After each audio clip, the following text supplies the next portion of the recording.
Honourable members, Madam Speaker.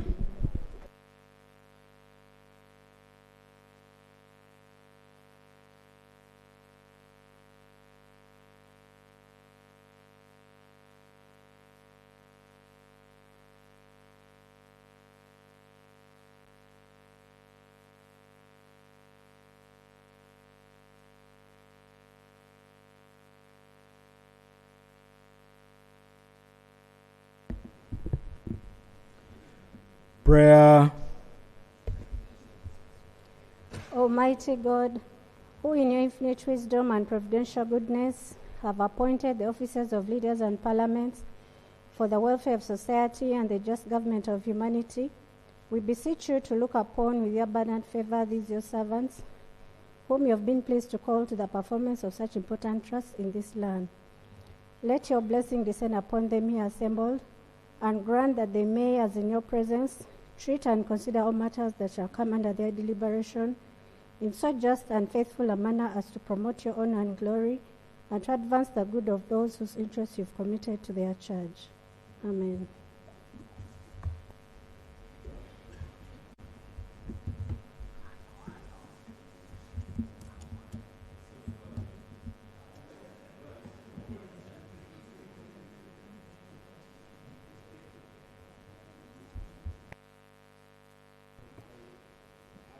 Item 2 on the order paper, communication from the chair. Honorable members, I want to welcome you for this afternoon sitting. In the last sitting, we had a number of outstanding issues that were raised by members. However, I've not yet got feedback from the ministries, and once I get them, a response on what members raised, I will accordingly put them in the order paper. So don't say your issues have been washed off.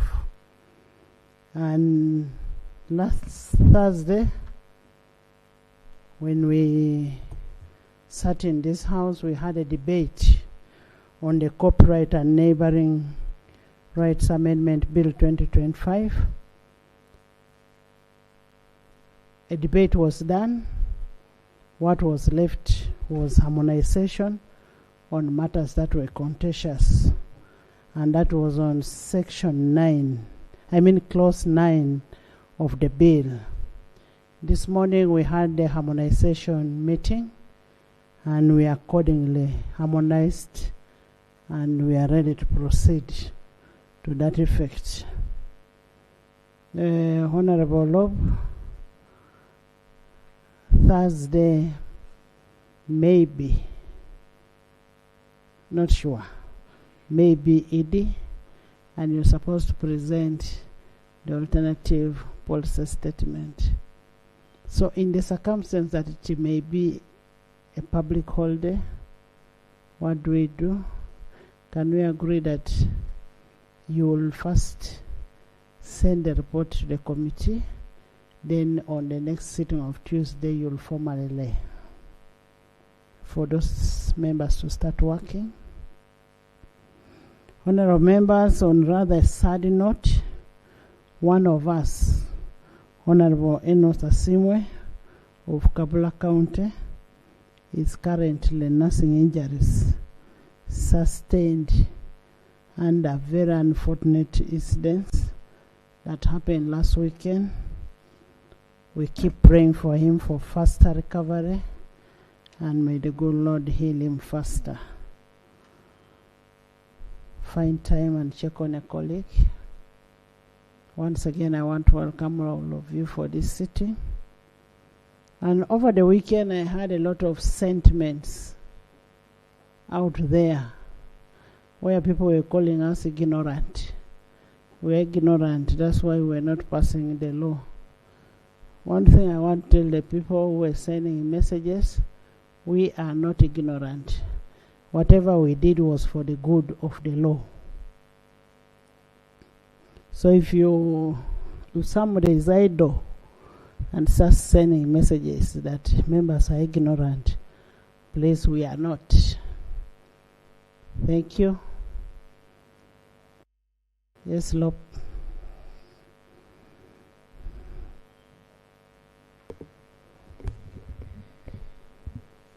Thank you, Right Honourable Speaker. Honourable Speaker, I want to join you. I've had you ask us to follow up on a colleague. It's very unfortunate what transpired. Maybe we'll reach out to him to understand the happenings around that and to commiserate with him. Honourable Speaker, you mentioned in your opening remarks, I came following, thanks to technology, that there is statements that have been deferred because these are issues that we had raised, and we were expecting the Minister for Kampala to talk to us about floods and the commitment by government to traders to compensate them, then Chitezi, the commitment by government to compensate those people, which has not happened yet. There was also a statement that we were expecting from the Minister for Justice about the biometric voter verification kits that we spent billions on, and they did not function. I didn't get you clearly, Right Honourable Speaker. Is it all those statements? Is it particular ones? Just so we can know what we are to anticipate, Right Honourable Speaker. And maybe now, and we'll keep loading government with more work because that's their responsibility anyway. As they prepare to bring through those statements, with your indulgence, Right Honourable Speaker, I think that the Minister for Justice, Minister for Internal Affairs, and the Attorney General should also help guide this House further. We make laws in this Parliament, Right Honourable Speaker, but many times these laws are flouted. Article 23 of our Constitution provides for protection of personal liberty. Article 24 of our Constitution, which was made here even before we did come, prohibits cruel and inhuman treatment, but we still see the same continue to happen, Right Honourable Speaker. The mode of arrest, what government calls arrest, which is kidnap, that continues to happen. We don't understand why these things keep happening. And Honourable Speaker, we will not stop to talk about them, especially here, because these laws are made here, and this is the space that we've got to use. Honourable Speaker, last week on Thursday, the home of the personal assistant to the Honourable Kyagulanyi Ssentamu was raided by UPDF officers. UPDF, because they were in uniform, and one of them identified himself with an ID as SFC. They were looking for this gentleman. It's called Naja Sheriff. They didn't find him there. I'm told they're also looking for the Honourable Kyagulanyi. Obviously, he was not there. And they picked up the wife to this gentleman called Natabi Fauzia. That was Thursday last week. The home was left abandoned. The little children, their mother was taken away. Up to now, Honourable Speaker, we don't know where this young lady is. This is wrong. You see, we keep telling government, if you are interested in anybody in this country, the law is at your expansive availability. Do summon people. But when you go and you pick up people, and you don't take them to gazetted detention facilities, it's a problem. And this cuts across. Honourable Speaker, we were here when one of our colleagues, the Honourable Paul Akamba, who belongs to the NRM, was equally abducted. And for days, his family didn't know, lawyers did not know. This is wrong. Forget that it is happening to NUP. It can happen to anybody else, like it happened to the Honourable Paul Akamba. So we must set these standards because the laws are passed here. If you're interested in somebody, summon them. When they fail to show up, I cannot defend, even as a lawyer, if somebody is summoned and they don't show up, I'll not defend somebody who is picked up when they were summoned and they didn't show up. Because if they summon you and you fail to show up, then they'll come for you somehow. But if somebody has not been summoned at all, you go and you pick them from their home. And for days, nobody knows where they are. Lawyers don't know where to start from. Family doesn't know. It is wrong. And we must stop this behavior, government. If you're interested in people, summon them properly so that they're able to show up. So I hope that the Minister for Internal Affairs, Justice, Attorney General can talk to us as Parliament. These laws, are they irrelevant? That the Constitution has been torpedoed, so it is that means even this Parliament is irrelevant. Because this Parliament passes laws. Finally, Right Honourable Speaker, this Parliament here appropriated money to the Electoral Commission for its operations for the just concluded election. We were here, we quarreled, and some of us opposed a number of the allocations, but the majority had the day. We have learned, Honorable Speaker, that police officers who guarded presidential candidates have not gotten their allowances to date. The Deputy IGP was in the Public Affairs Accounts Committee last week, and he said, yes, I've also learned that the people have not been, those officers not been given their allowances, but the Electoral Commission is the one in charge. So can we know from government, good enough Minister of Finance is here, did the Electoral Commission not get all of this money? Because they delivered on their duty, they should be paid. If anything, what we see nowadays is they are being hounded, they are being arrested, they have been dismissed from the police force, specifically those who are guarding the Honorable Kyagulanyi Ssentamu. For what? Doing their job. So you don't give them their allowances, which they are entitled to, then you arrest them, then you're dismissing them from the force. It is wrong. When people have worked, they need to be paid. And that money was passed here, Right Honorable Speaker. So I think it is important that we get to understand from government what happened. Did somebody take this money? Honorable Speaker, allow information from Senior Counsel. And then I'll also mention, because Honorable Speaker, you mentioned that regarding the alternative ministerial policy statements, Honorable Speaker, we are ready to begin laying even tomorrow. That's how effective we are as the opposition. So we request that you put us on the order paper. Tomorrow we shall be here. That is how effective you have become. That's how effective we have always been. I mean, last year we were here and we laid in good time, Right Honorable Speaker. And the Hansard can bear us witness. So even this time round, we are ready way ahead of time. So you have them ready? Honorable Speaker, kindly put us on the order paper tomorrow. We shall be here. We are very ready. Kindly take the information from Council. Honorable Attorney General is talking about the arrests of people. Could you repeat what you said briefly on the arrest? Thank you, Right Honorable Speaker.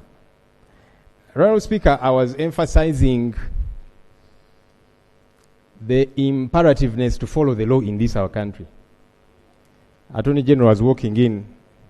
He's very well schooled in the law.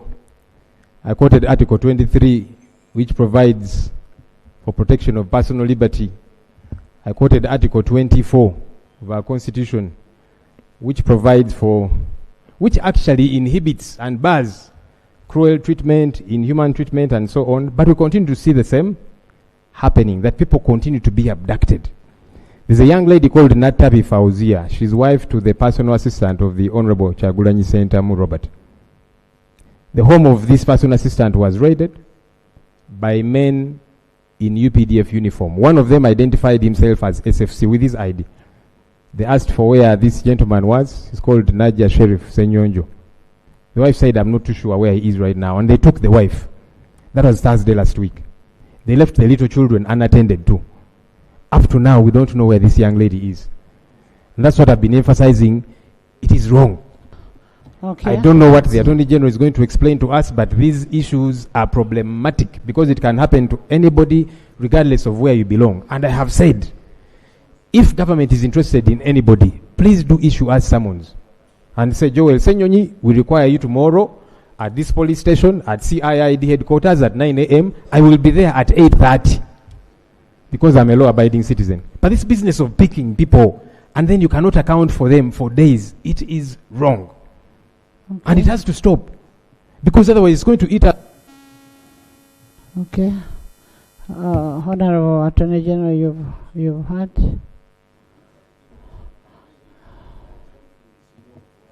Thank you, Right Honorable Speaker. Right Honorable Speaker, I've heard. I will confer with the Minister of Internal Affairs and find out what the issue is. Thank you. Honorable Sewungu. Thank you, Madam Speaker.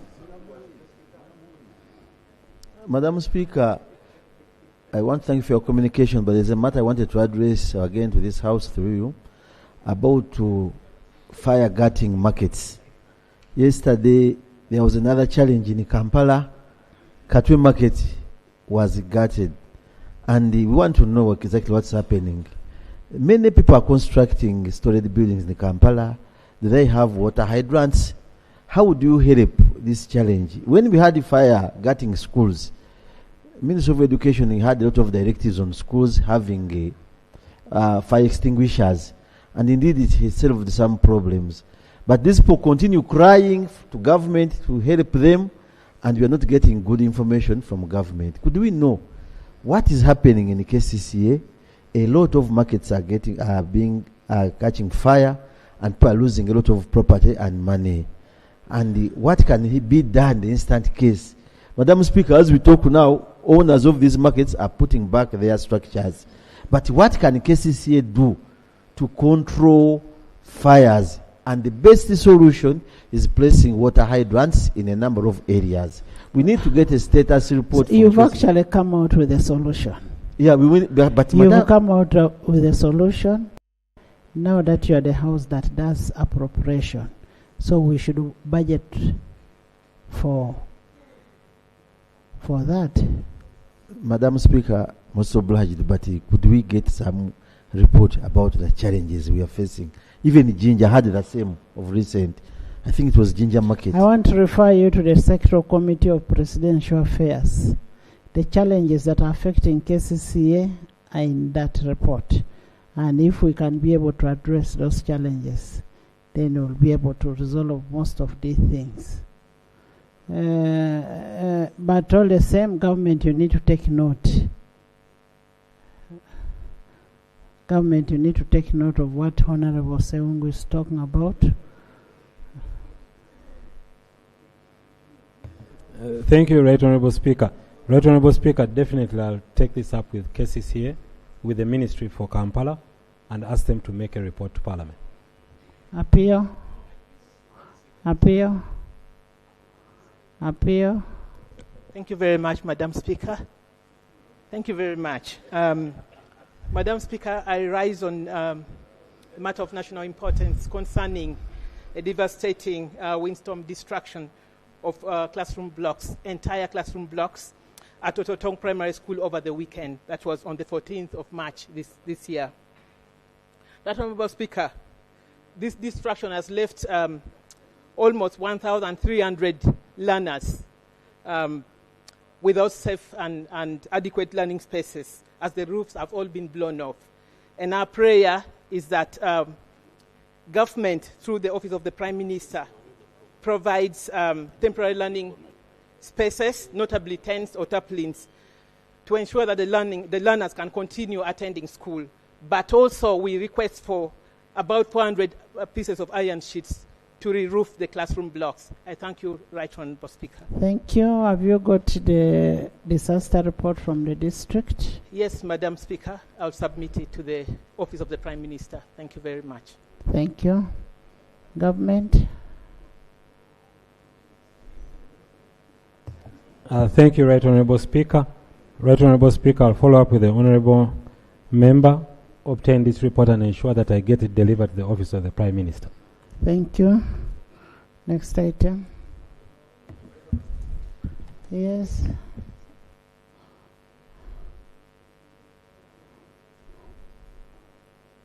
Right Honourable, I didn't want to come back on this issue, but now that the Attorney General is taking note to follow up with KCCA, the matter that's been raised by the Honourable Seungu about fires, I wanted to tether in this element. We saw a breaking of part of Owino Market, St. Bali Kudembe Market. KCCA went there, the leadership, and they said we have arrested those who were participating in breaking of a part of a building.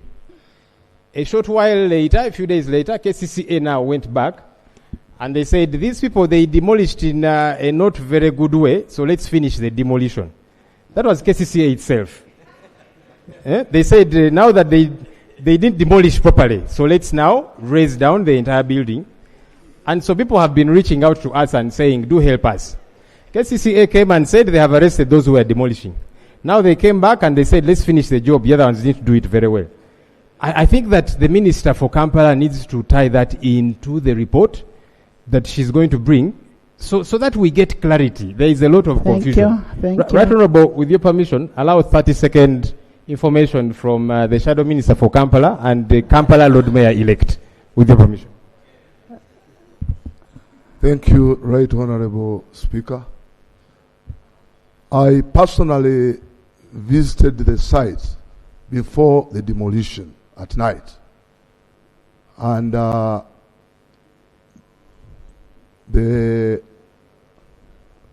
affected people told me that actually the market master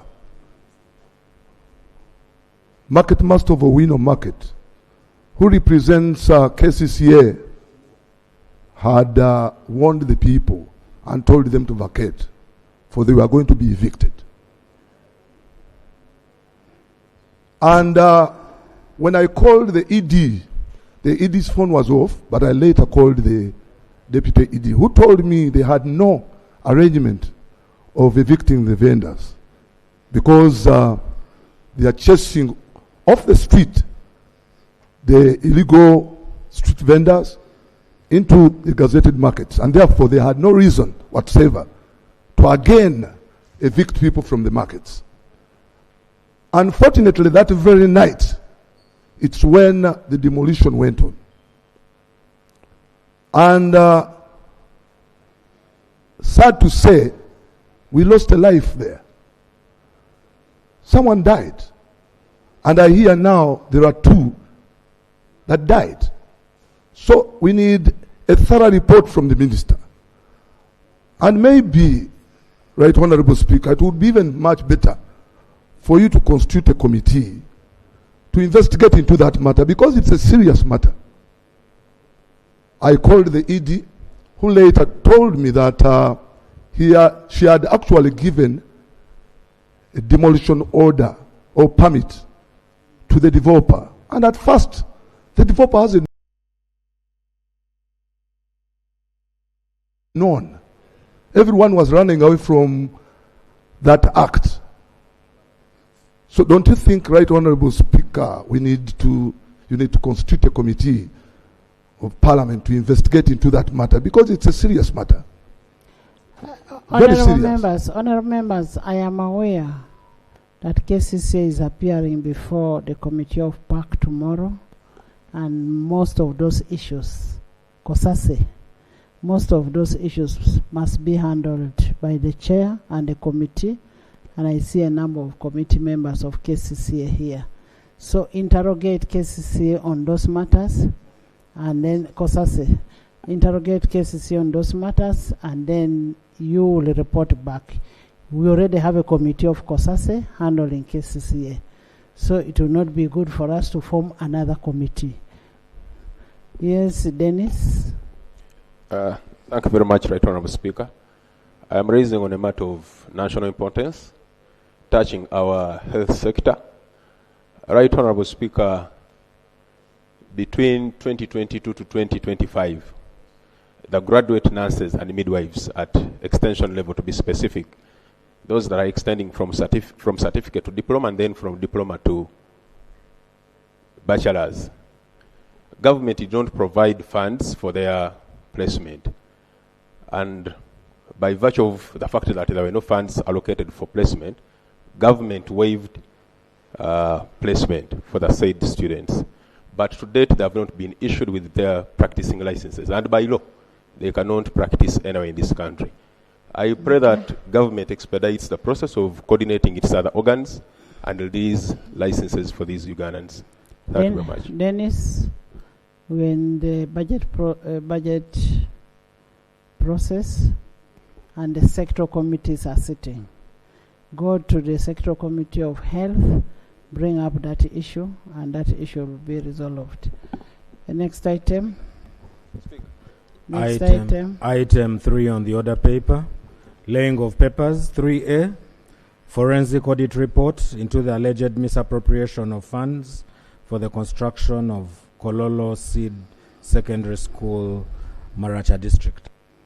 Honorable members, Article 163.3A of the Constitution of the Republic of Uganda and the National Audit Act, Section 13(1)A of the National Audit Act 2008 mandates the Auditor General to audit and report to public accounts of Uganda, and pursuant to Rule 188.4 of the rules of procedure, I'll invite the parliamentary commissioner to lay on table.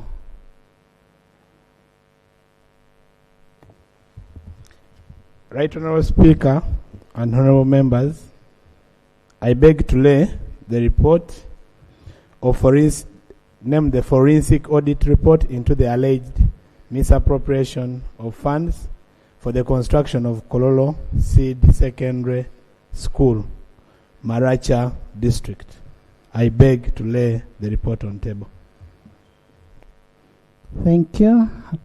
A report is referred to the committee, to the relevant committee. Item 3B, report of the Uganda delegation to the 54th Commonwealth Parliamentary Association Africa Regional Conference held in Banjul, the Gambia, 10th to 16th August 2025. Honourable members, Rule 34 of the Rules of Procedure of Parliament requires parliamentary delegations abroad to report back within the 14 days of coming back, and much as we pass the 14 days, but Honourable Elijah Cooper is ready to give us a brief.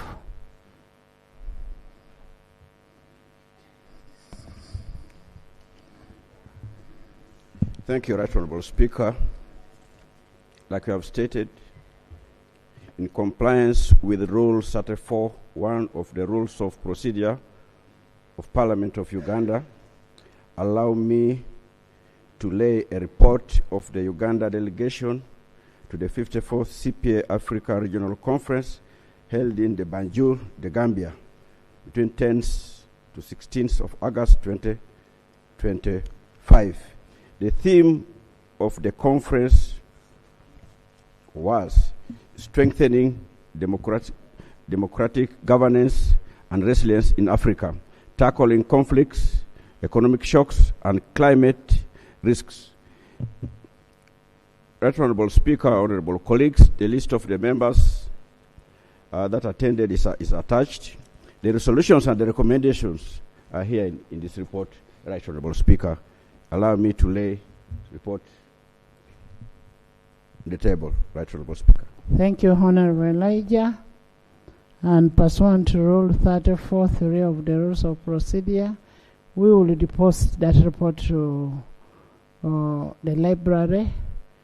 You can get it and read it anytime when you're able to do it.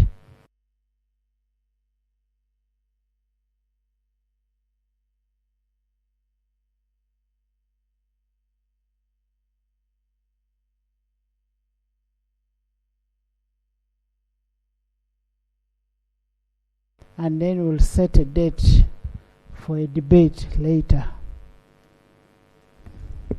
Item 3C, report of the Ugandan delegation to the 68th Commonwealth Parliamentary Association Conference, Bridgetown, Barbados, 5th to 12th October 2025. Honourable Elijah. Thank you, Right Honourable Speaker. Again, as per Rule 34(1) of the Rules of Procedure of the Parliament of Uganda, allow me again to lay on the table the report of the Ugandan delegation to the 68th Commonwealth Parliamentary Conference, which is an annual conference in Bridgetown, Barbados, the Caribbean, which took place between 5th and 12th of October 2025. The members who represented Uganda Parliament, the list is attached. The theme of the conference was the Commonwealth, a global partner. Right Honourable Speaker, again, the resolutions and the recommendations are here in this report. Allow me again to lay it on the table. Thank you. Right Honourable Speaker. Right Honourable Speaker, as I get to sit, I want to thank you, because one of the members of the CPA Uganda branch, who happens also to be the treasurer of the CPA Africa region, our colleague, I want to thank you for visiting him in the hospital yesterday. And colleagues, when you get time, please check on our colleague at IHK Hospital. Honorable Enos Tsime, some unfortunate incident that happened to him. For members who have just come in, the speaker had reported in her communication he was attacked. But we thank God he's alive and is recovering. If you get time, please check on him at HK Hospital. Thank you. Right, Honorable Speaker. Thank you so much, Honorable Elijah. Pursuant to Rule 34.3 of the Rules of Procedure, we will still deposit this to the Parliamentary Library and will assign a date for debate and have it completed. Item 3D, value for money audit reports on 3D1, the implementation of solar-powered water supply and irrigation systems by the Ministry of Water and Environment. Parliamentary Commissioner.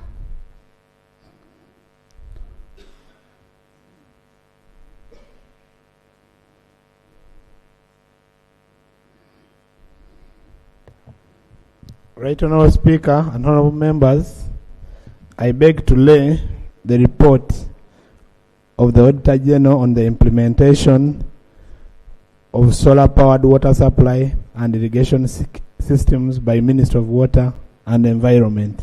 I beg to lay the report on table. Thank you. Pursuant to Rule 18, Sub-Rule 3 and 4, the report is referred to the Committee of PAC, Central Government. Item 3D2, value for money audit report on the management of remand homes and the rehabilitation center by the Ministry of Gender, Labour and Social Development.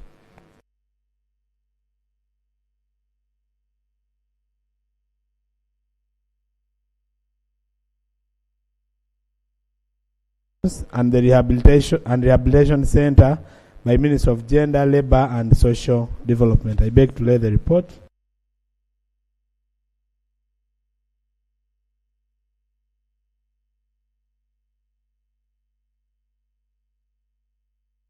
Thank you. Pursuant to Rule 18, Sub-Rule 3 and 4, the report is referred to the Committee of Public Accounts Committee, COSASE. Item 3D3, the monitoring and enforcement of noise pollution standards by the National Environment Management Authority and selected cities.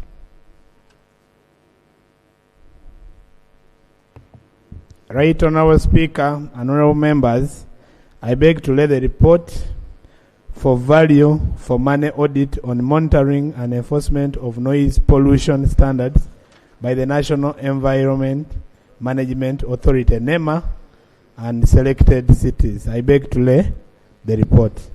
Thank you.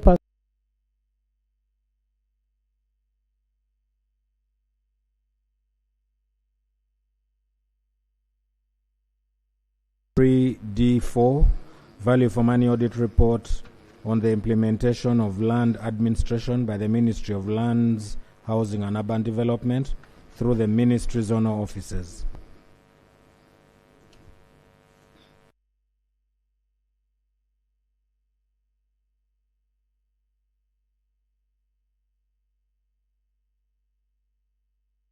The Auditor General's report on the implementation of land administration by Ministry of Lands, Housing and Urban Development through Ministry zonal offices.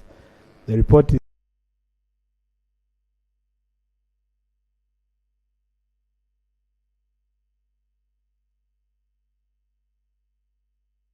PAC, Central Government. Item 3D5, value for money audit report on the evaluation of the business registration and licensing and tourism competitiveness development interventions under the Competitiveness and Enterprise Development Project. Commissioner. Right Honourable Speaker and honourable members, I beg to lay the report on the evaluation of the business registration and licensing and tourism competitiveness development interventions under the Competitiveness and Enterprise Development Project. I beg to lay the report on table. Thank you. Refer to the Committee of PAC, Central Government. Item 4 on the order paper, Bill, second.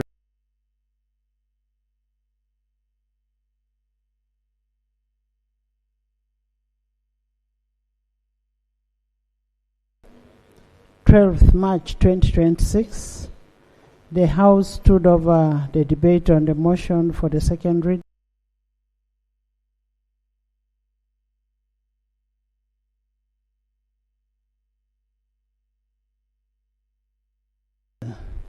which is a gist of this bill.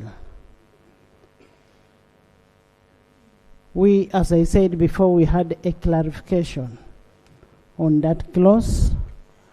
However, I will allow the debate to continue. Then that clarification will be made when we reach committee stage. But I want to reiterate this. Nobody should imagine that we didn't want to make the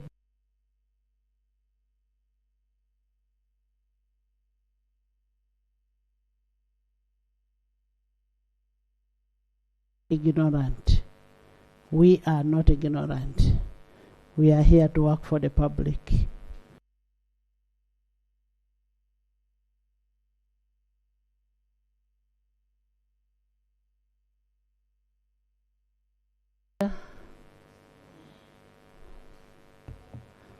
Right Honorable Speaker, thank you so much. You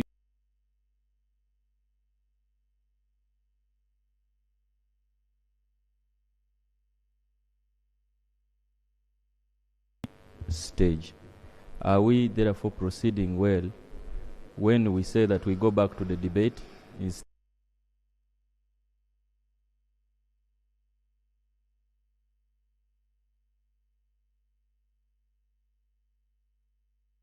Christine?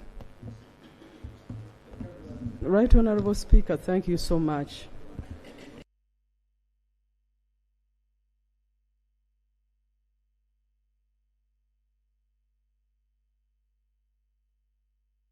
See and listen to what different thoughts are. Because Christine, is that in the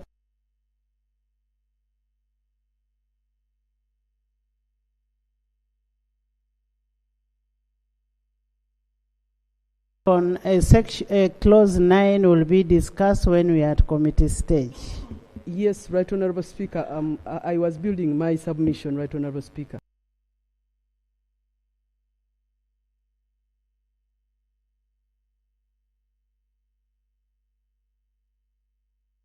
Stakeholders. For example, when you look at the upcoming and the already established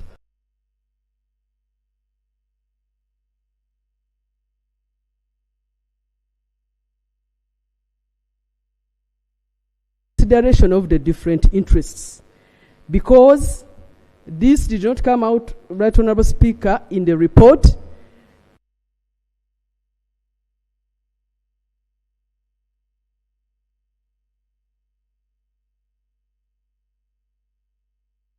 The freedom, I still emphasize that the freedom of when something is exposed to the public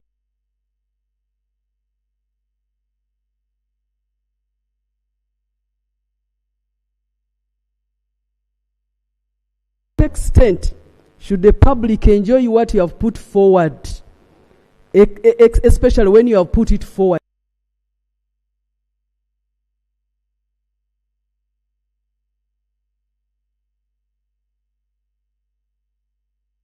And that freedom to enjoy what you have put on table. That is still a question from the report, Right Honorable Speaker. Thank you. Thank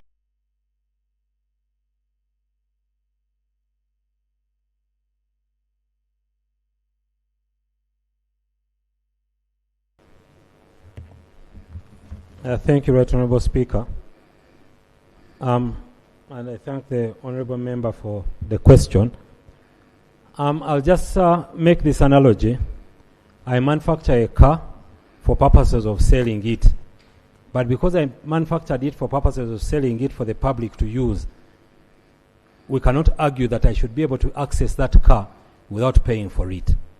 Now, this copyright is that property. It is what the artist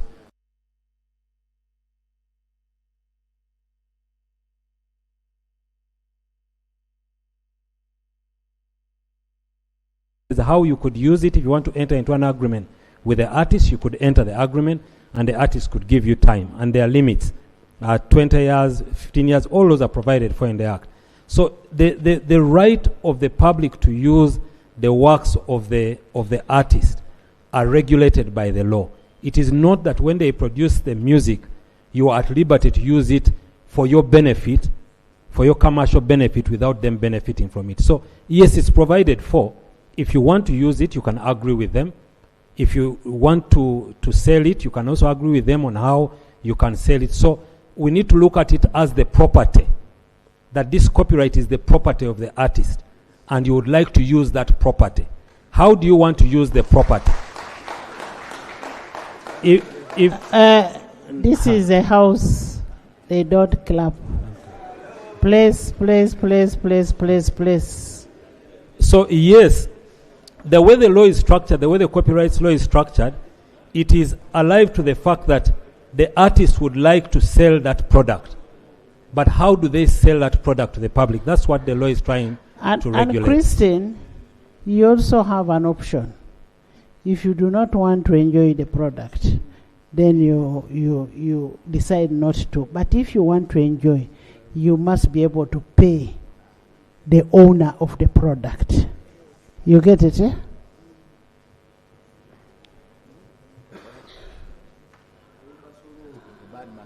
Zach, Kabandeke. Tebandeke. Thank you, Right Honorable Speaker.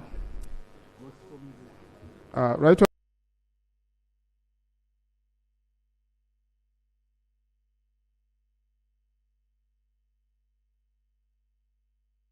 with very many upcoming gospel artists, including the pastors that are ministers.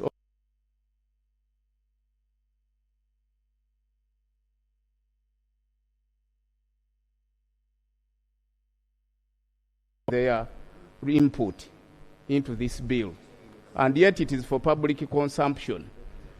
Right Honorable Speaker.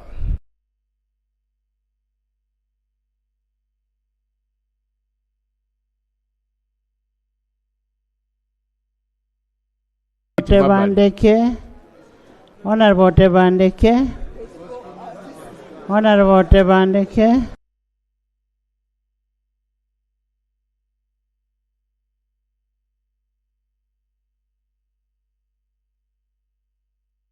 Which was even paid by Parliament of Uganda, inviting everybody to come and bring their views.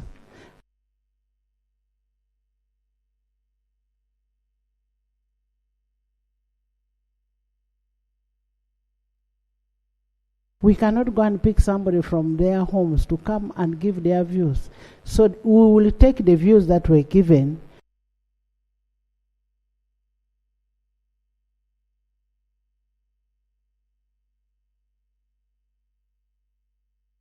I put a question that the Copyright and Neighboring Rights Amendment Bill 2025 be read the second time. Those in favor send the contrary nay. The ayes have it. The Copyright and Neighboring Rights Amendment Bill 2025, Bills Committee stage.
Clause 1.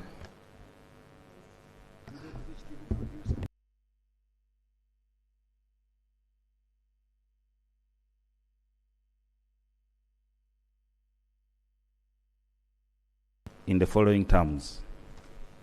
Clause 1 is amended in paragraph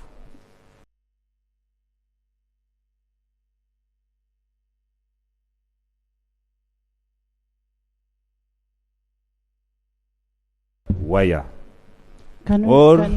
Chair, can we stand over clause 1 in case we shall get something?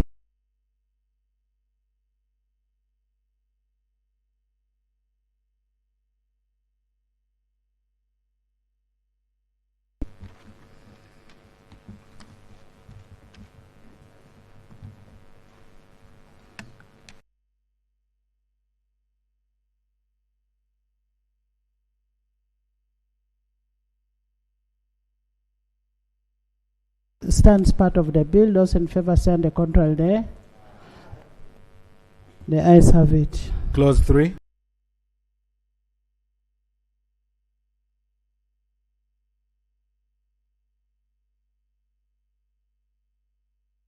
New clause. Madam Chair, we have a new insertion of a new clause immediately after clause 3.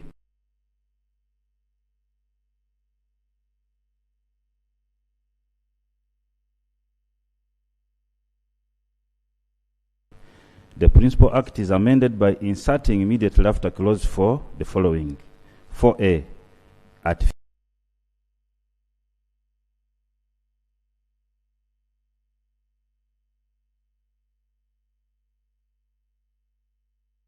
Which will be 4A.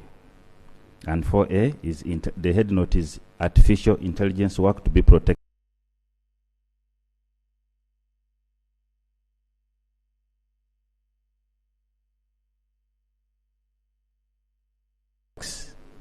A has been supervised, directed, or substantially modified by a natural person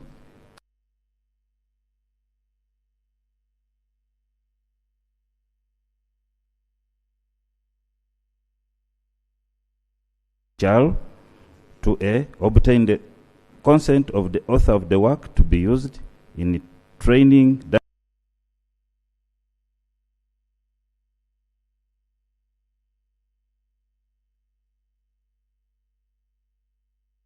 data set. 3, 4A3, a developer shall implement technical safeguards to prevent the reproduction of training data and shall provide clear usage guidelines to users to the use of artificial intelligence tools. 4A4, the minister may, by statutory instrument, A, regulate the use of copyright works in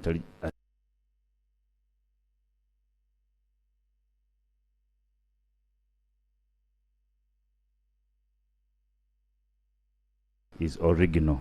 Justification, Madam Chair, to provide for works which are eligible for copyright protection and the use of copyright material in artificial intelligence systems. 2, to empower the minister to prescribe the criteria to be applied to works generated using artificial intelligence systems to determine whether the work is original. I beg to move, Madam Chair. AG. Right, Honorable Speaker and Honorable colleagues, we propose that that provision, that insertion be dropped by the House. Right, Honorable Speaker, AI is a tool. It's a tool used to generate protected work. AI is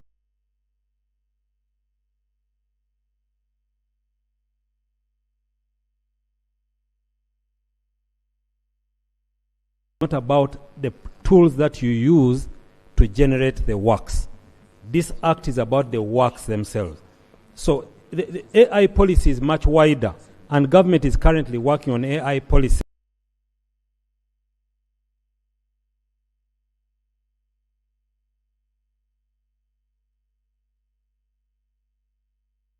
Would not be appropriate. We propose that that proposed amendment be dropped.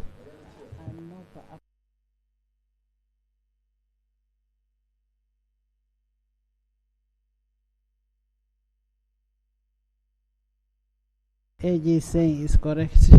Madam Chair, considering that you want to allow debate on this, Madam?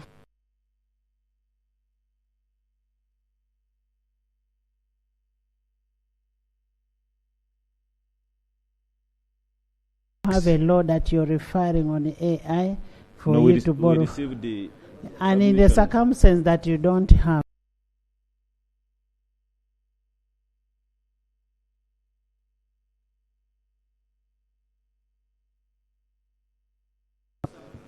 Madam Chair, first of all, I concur with the Attorney General for now that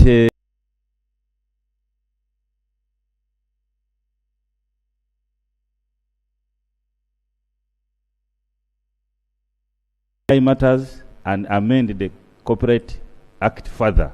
But for now, I concede. Next. Clause 4. I put a question that clause 4 stands part of the bill. Those in favor say and the contrary nay. The ayes have it. Clause 5. Chair.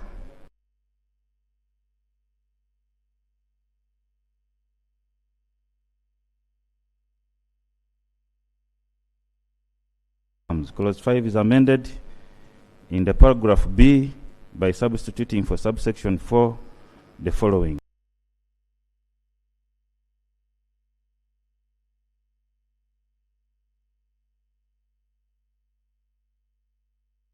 In writing.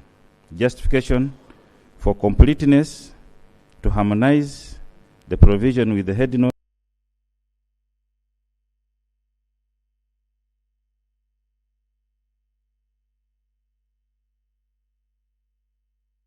Thank you, AG. Right, Honorable Speaker, we have no objection to that proposed amendment. The import of it is that if you want to deal with an assignment or a license of the use of any person's copyright, you can only do so by showing that you have a contract in writing. We do concede. Thank you. I put a question that clause 5 be amended as proposed. Those in favor say and the contrary nay. The ayes have it. Clause 5 as amended. I put a question that clause 5 as amended stands part of the bill. Those in favor say and the contrary nay. The ayes have it. Clause 6. Madam Chair, clause 6, the committee proposes to insert section 13A and 13B in the Principal Act, and therefore clause 6 will be amended as follows. By substituting the proposed section 13A, the following. 13A, reversion of economic rights in copyright to author. 13A1, in a contract of assignment, license or transfer, there is an implied term that the economic rights in a copyright shall revert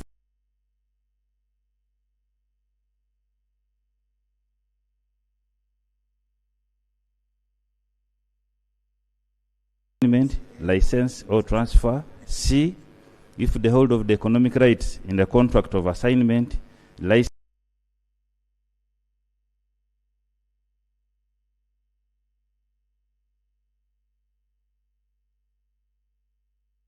or transfer covers the right of publication, the work goes out of print or becomes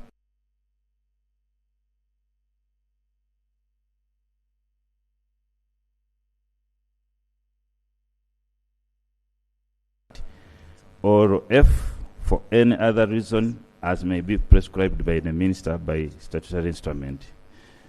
13A2, the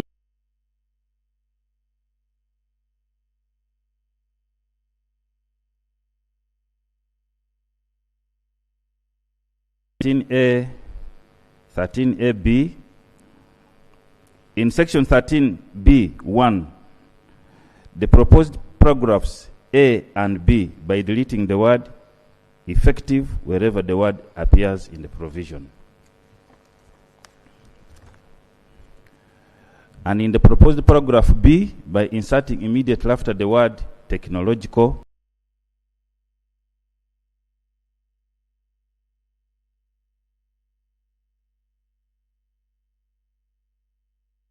in the bill will frustrate freedom of contract and unlawfully deprives copyright owners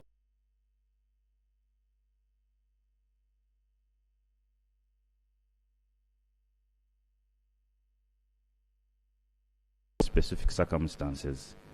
The other justification to empower authors who have assigned their rights in a copyright works for the life of the corporate prior to the commencement of the Corporate and Neighboring Rights Act to claim back their rights 5 years before the statutory protection of the rights, and the amendment proposed in 13B are intended to delete the word effective, since the word is redundant and subjective, and to insert the word protection in order to harmonize the provision with the usage of the word under the World Intellectual Property Framework.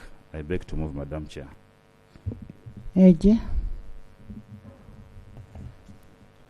Right Honorable Speaker and Honorable colleagues, the proposed replacement of Clause 13A by the committee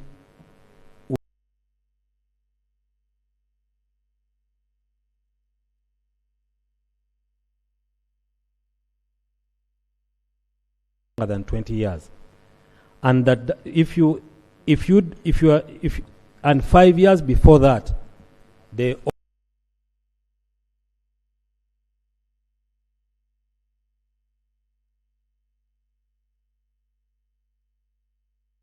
consequence of termination with the right for reversion. So what we are discussing here is the right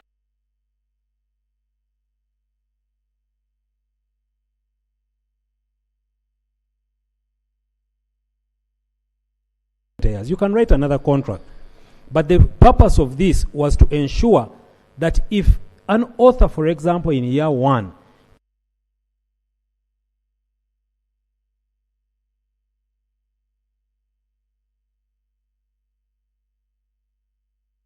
they can get benefit back of their product. We propose, Right Honourable Speaker and Honourable colleagues, that this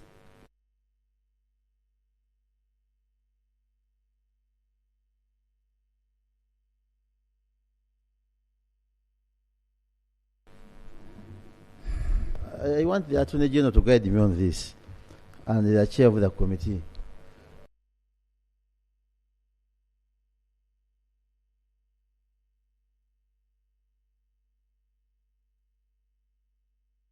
The man wants to buy my album.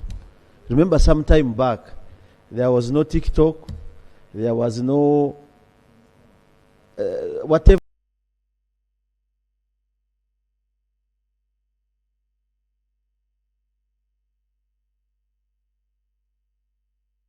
I never had the capacity to record a video out of my music, but has the right of the song.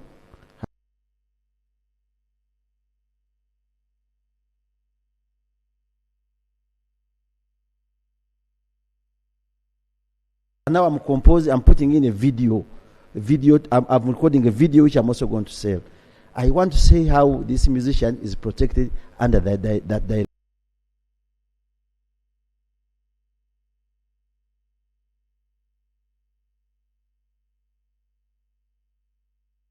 And get money which were not available by the other person who had bought the copyright by that time.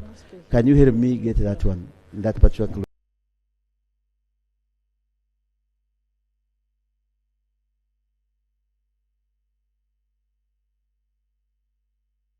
Reversal of copyright to an author.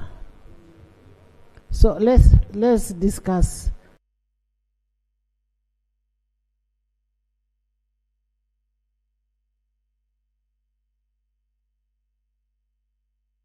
systematic move as per the clause. Okay?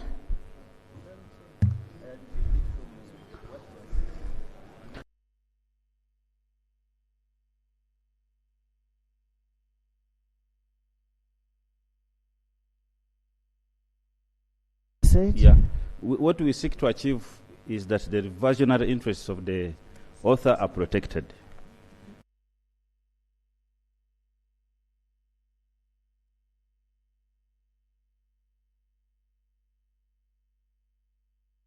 Author are protected. So I concede on that.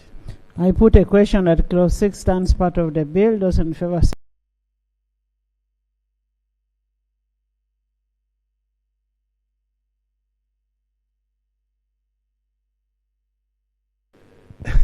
it's becoming juicier now. Clause 7, Madam Chair, is amended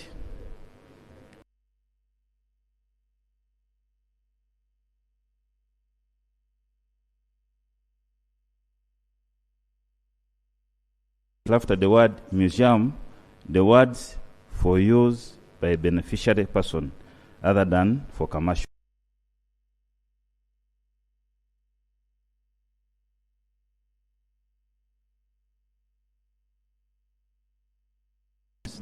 As required in the Marrakesh Treaty to facilitate access to published works by persons who are blind, visually impaired, or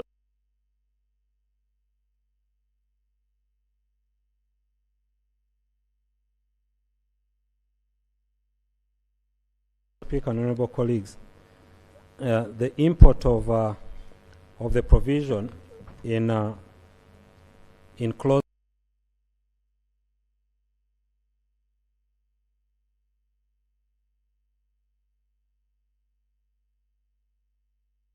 the purpose of this provision is to allow the use of copyrights for educational, institutional,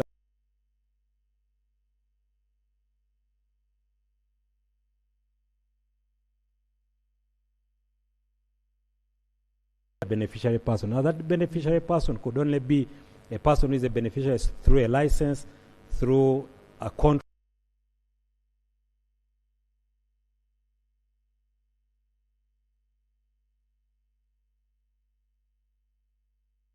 owners. And we also need to observe fair use of these products, and that is why clause 14.2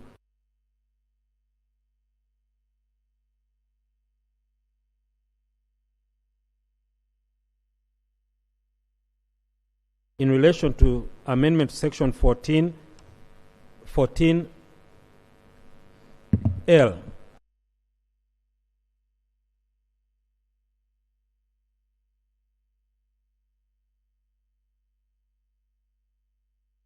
library, archive, or museum, full stop, but not for the beneficiary person or other than for commercial use.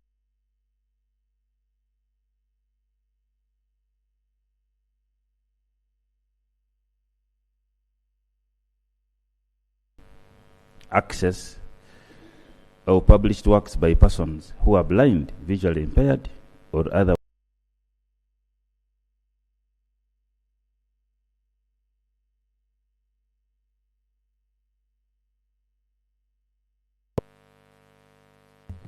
Of course, government currently, when we are dealing with our education institution, we take into consideration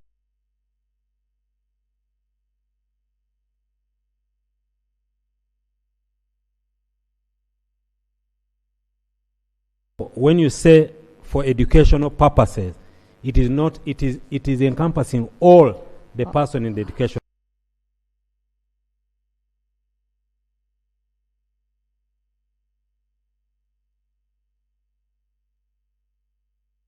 On the bill. In the bill? Yes. Does it? It does protect. I concede. Okay.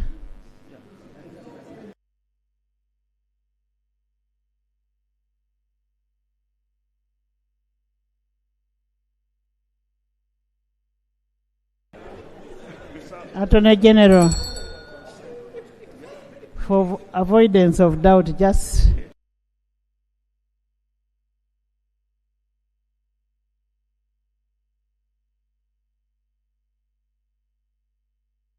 Clause 7 of the bill stands as it is in the bill currently, and that the proposal made by the committee should not be adopted because section 4, clause 14 properly caters for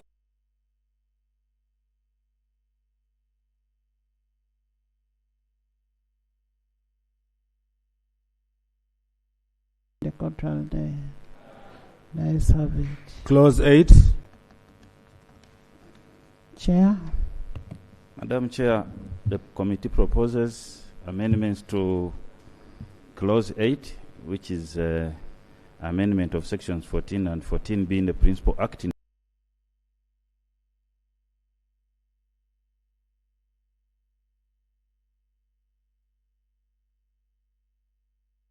the words identified or is unknown. Justification to harmonize the provision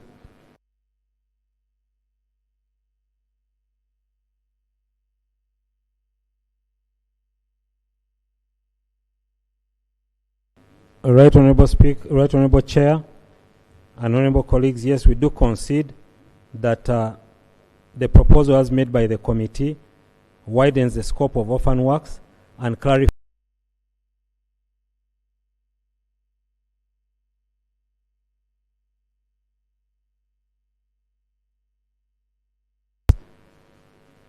as proposed. Those in favor say on the contrary nay. The ayes have it. Clause 8 as amended.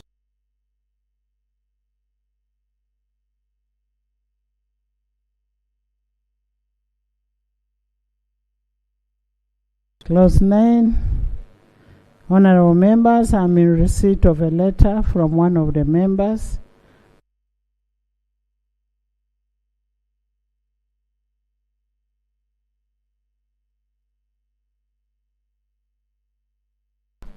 on the amendment of clause 9, and I'll invite Honorable Kabanda to move his amendment.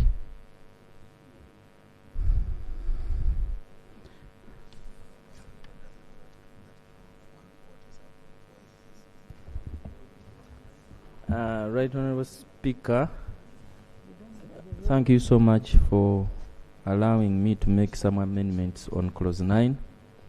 As you have said, I wrote to you on the 9th of March 2026 notifying you about my intentions to move an amendment to clause 9 of the bill pursuant to Rule 140 sub-rule 4 of the Rules of Procedure.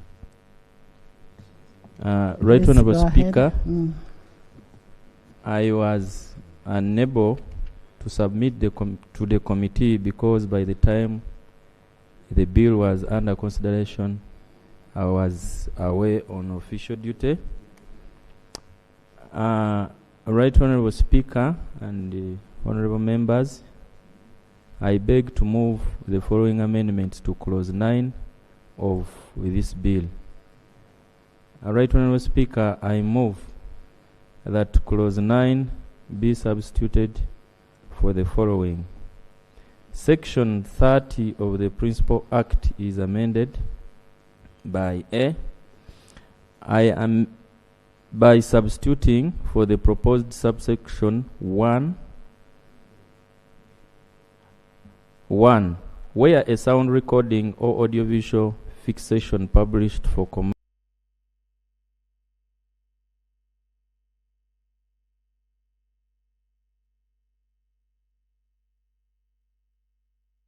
or indirectly by broadcasting or other communication to the public, or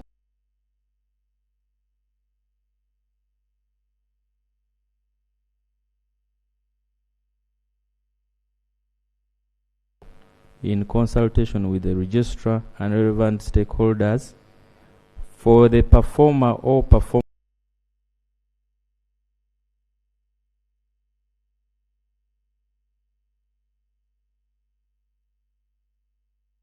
author for every use of the work. B. By inserting immediately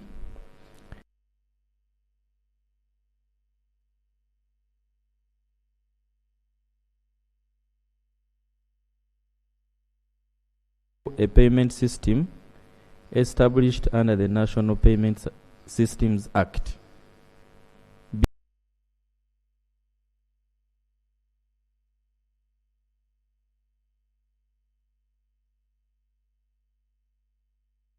Fixation for commercial advertisement purposes or for broadcasting or other communication to the public, and send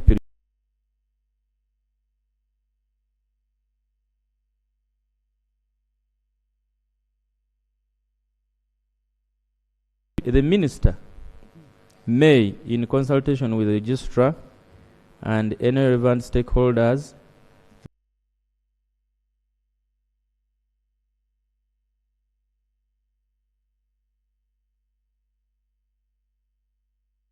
from use of copyright or neighboring rights, just to justify, to streamline the procedure for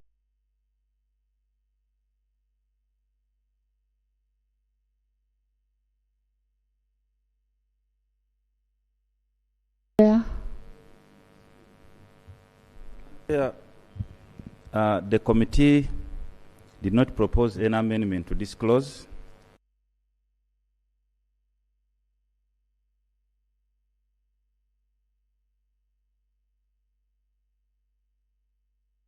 As cooperated materials for commercial purposes to pay a levy.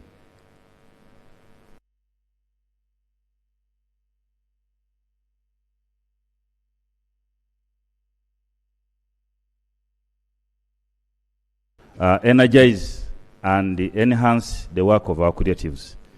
So that purpose has not been lost in this amendment.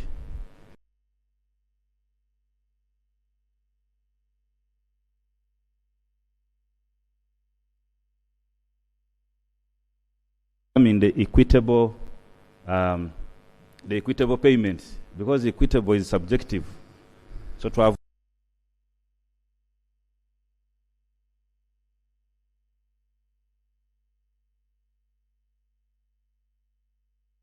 consultation with the Registrar General and stakeholders, the stakeholders being the creatives through their CMOs. And then the other one, I think, was on how payments will be done through a system that is well known to us through the bank, such that money is not, you don't just go to a radio station or an entity and you are given money in a bag. The money should go through a system that is established. So I concur with the amendment. It does not change the substance of the clause, and so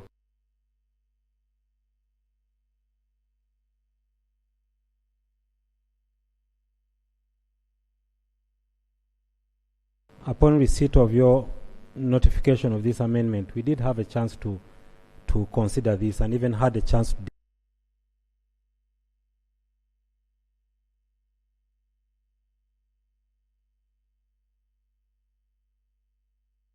as proposed by Honorable Kabanda, agreed with the chair of the committee and confirmed.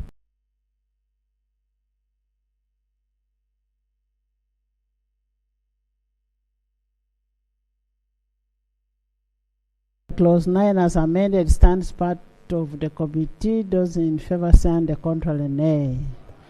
The ayes have it. Clause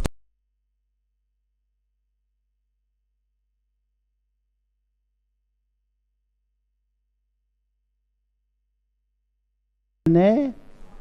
The ayes have it. Clause 11. Madam.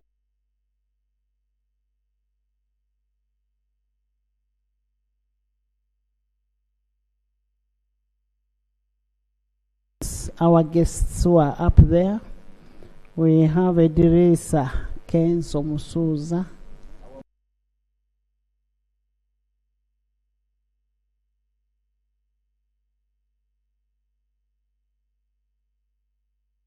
Yes, Palazzo.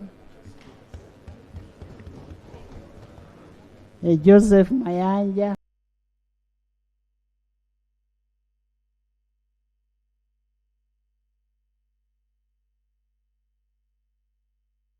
Momuza, Michael Kalumba,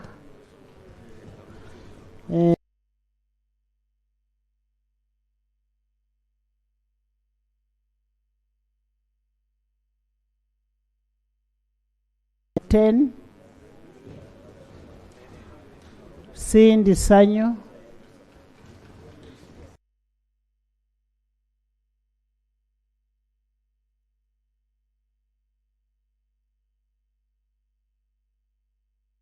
Gembe. Pastor, where is Pastor?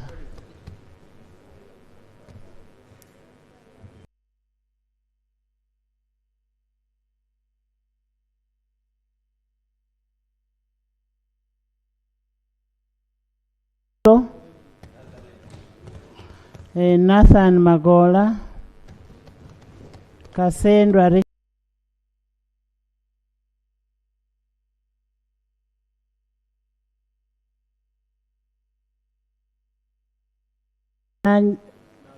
Nanduja,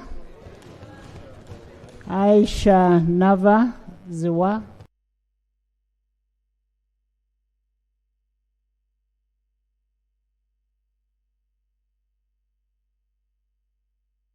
Gisha, Shine, Nyashosh.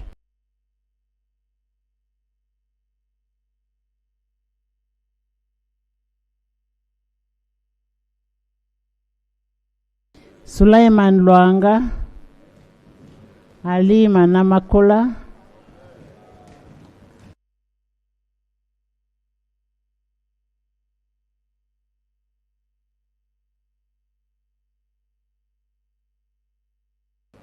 Charles Musoke, Cheyune Mohammed Habib, Nkaluvo Rona, Lubega Edris,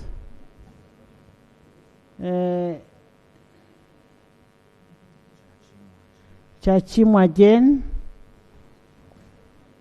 Agaba Ezra, Exodus, West King,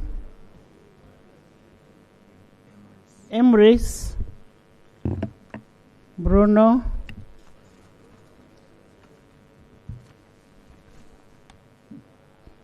Kamugisha Abia, Sendi Jafaruk, Muinda Rao, Fanta Busoga,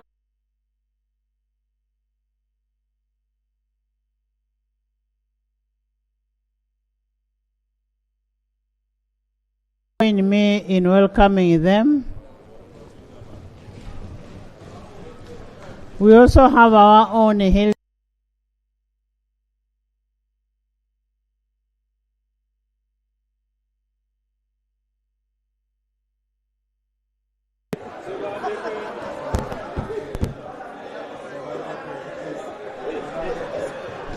We are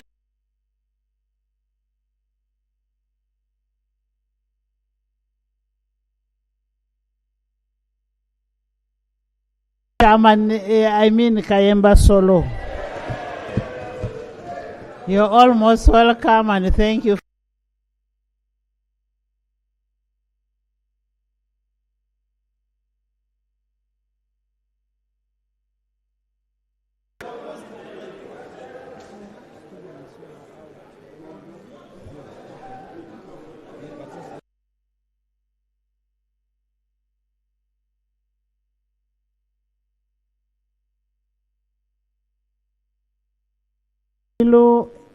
Member of Parliament elect Amoria. We have Honorable Emmanuel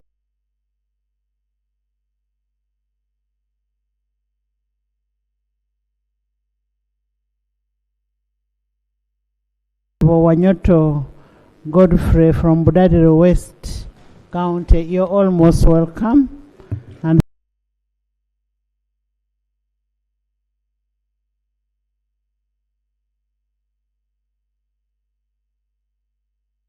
11. Clause 11. Madam Chairperson,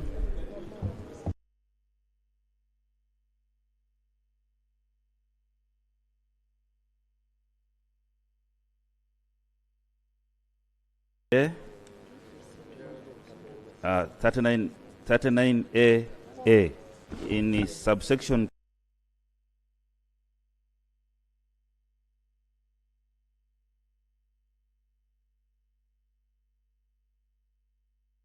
two, by inserting immediately after the paragraph A the following: performer 30%.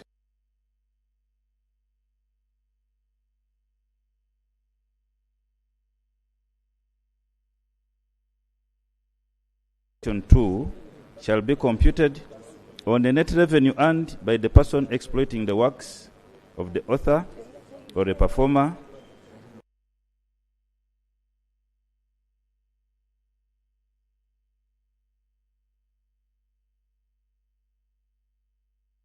the works of the author or performer as coloring back tone in existence before the commencement of this act shall continue in existence as if the same was made under this act, except that the remuneration under the contract shall be the rate prescribed under subsection 2. Justification, Madam Chair. to assign the author and performer separate entitlements, since each has individual rights in the copyright over collar ringback tones. Second justification, to extend the validity of contracts for collar ringback tones and require the payment of rates prescribed under the bill. Finally, justification to specify for clarity that the remuneration is based on the net revenue after tax. I beg to move. Thank you. AG. Thank you, Right Honourable Speaker and Honourable colleagues. We have no objection principally to the policy to protect the creatives in the industry. Just Right Honourable Speaker, in line with the proposed amendment, Clause 9, we propose that the remuneration to be paid under this clause, under Clause 11, be paid through the payment system provided for under the NPA Act. National Payment Systems Act. Amendment. So I'm proposing that consequent to the amendment in Clause 9, we amend Clause 11 to include that the payments made under this clause shall be made through the National Payment System as prescribed under the National Payment Systems Act. I beg to submit. Thank you. I put a question that Clause 9 be amended as proposed. Those in favor stand the contrary, nay. Those in favor stand the contrary, nay. The ayes have it. Clause 11 as amended. I put a question that Clause 11 as amended stands part of the bill. Those in favor stand the contrary, nay. The ayes have it. Clause 12. I put a question that Clause 12 stands part of the bill. Those in favor stand the contrary, nay. The ayes have it. Clause 13. I put a question that Clause 13 stands part of the bill. Those in favor stand the contrary, nay. The ayes have it. Clause 14. I put a question that Clause 14 stands part of the bill. Those in favor stand the contrary, nay. The ayes have it. Clause 15. I put a question that Clause 15 stands part of the bill. Those in favor stand the contrary, nay. The ayes have it. Clause 16. I put a question that Clause 16 stands part of the bill. Those in favor stand the contrary, nay. The ayes have it. Clause 17. Chair. Madam Chair, Clause 17 is insertion of Section 49A in the Principal Act. Clause 17 is amended in the proposed Section 49A by substituting for the subsection 4 the following. The registrar shall not issue an order or a notice for blocking, taking down, or obstructing of infringement content unless the owner of the copyright proves that an infringement of copyright works has occurred as required in Section 45. Justification to harmonize the proposed subsection 4 with Section 45 of the Principal Act, which describes an infringement of copyright and neighboring rights, is deemed to take place.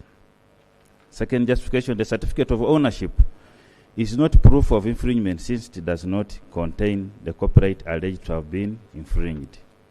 The proposed subsection 4 is amended since it has the effect of introducing mandatory registration of copyright works in contravention of the provisions of Section 3(1) and 2 of the Principal Act and principles prescribed under the World Intellectual Property Organization framework, which grants blanket protection to any copyright works without any formalities such as registration. I beg to move, Madam Chair. AG. All right, Honourable Speaker and Honourable colleagues. We do appreciate the spirit that the committee raises here. However, a clear reading of the entire Clause 49 shows that there is a process that you must undertake before a taking down of the works is concerned. However, I am concerned with the reading which says the registrar shall not issue an order or notice blocking, taking down, obstructing of an infringing content unless the owner of the copyright proves that an infringement of the copyright works has occurred as required by Section 45. Right, Honourable Speaker and Honourable colleagues, the exercise of copyright activity is not necessarily one that should go to court. Because if the owner of the works comes and says, that person is using my work without my permission, the registrar should be at liberty to take that down. But if we start talking about proof, then we are saying we have to first go to court, how long it's going to take in court, and etc. After all, the person who has put up the works, if they have a valid claim over those rights, they can still have them enforced. So I propose that the amendment proposed here, it places an onerous task on the owner of the copyright to prove infringement, whereas all they need to say is that I did not authorize you to use my works. And the provision as we have it here, Right Honorable Speaker and colleagues, I think covers that. I propose that that proposed amendment be dropped and clause 17 of the bill does stand as proposed. Chair. Madam Chair, the original clause 17 requires the registrar to do obstruction, take down orders, when a copyright owner has presented a certificate of registration. And we are saying that is wrong because a certificate of registration, we have already rejected it earlier. Because this is the creatives, once you have a work that you have produced, your rights accrue upon publication of that work, not registration.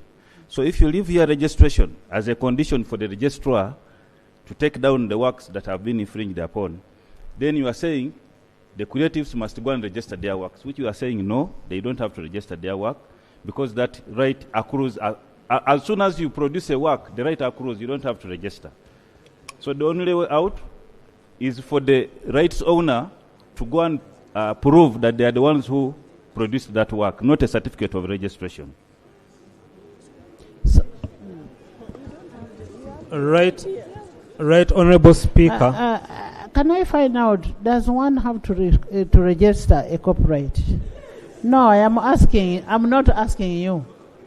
I'm asking you. You can register not a you copyright. Can. You must register.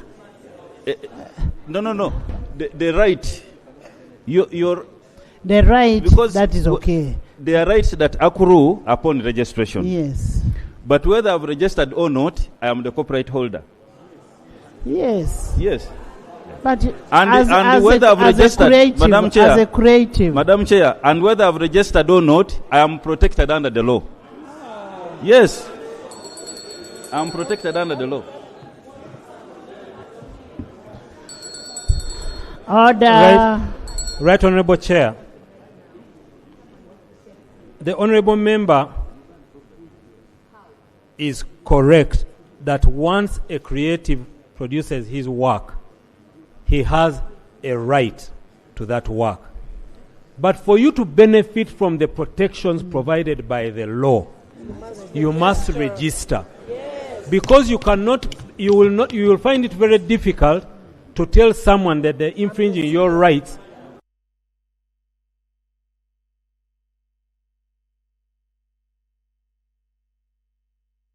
So you need to register your rights in order for you to protect yourself under the law.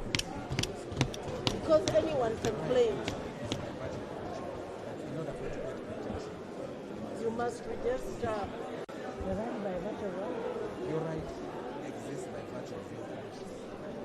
Honorable Baka, there is a right by virtue of creation. But for you to protect that right, you must register that creation. Madam Chair, Madam Chair, I have seen flowers from up. I've seen the purpose, the committee was intending to protect the creatives, but I've seen the flowers for the Attorney General, so I concede. I put a question that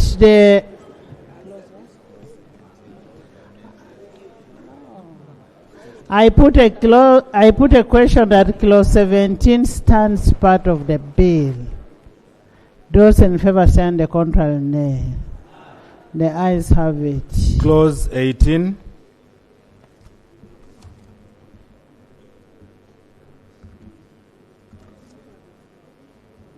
I put a question that clause 18 stands part of the bill. Those in favor say and the contrary nay. The ayes have it. Clause 19. 19, Chair.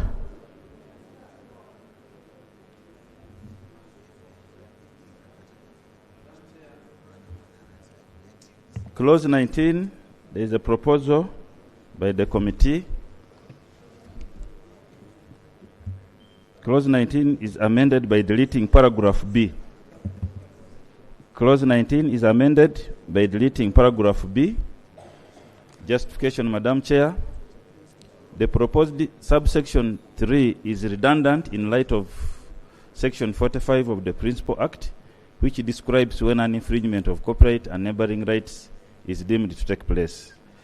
The proposed subsection 3 is deleted since it has the effect of introducing mandatory registration of copyright works in contravention of the provisions of Section 3(1) and 2 of the Principal Act and Article 5(2) of the Berne Convention and Article 20 of the World Intellectual Property Organization Performances and Phonographs Treaty, which the bill seeks to domesticate, which prohibit the imposition of formalities on both the enjoyment and enforcement of copyright works. Thank you, Right Honourable Chair. Right Honourable Chair, we propose that subclause 3 remains part of the bill. Subclause 3, as proposed by government, is that the adequate evidence referred to in subsection 2 may include a certificate of registration. Right Honourable Speaker, Right Honourable Chair, the import of this provision is that the moment a creative produces a certificate of registration, that is adequate evidence that they are the owners of that copyright from the registrar, the copyright registration. So to remove it, this proposal was being made in line with the proposal to amend Clause 16. But since Clause 16 did not pass, we propose that Clause 3 of the principal bill do stand.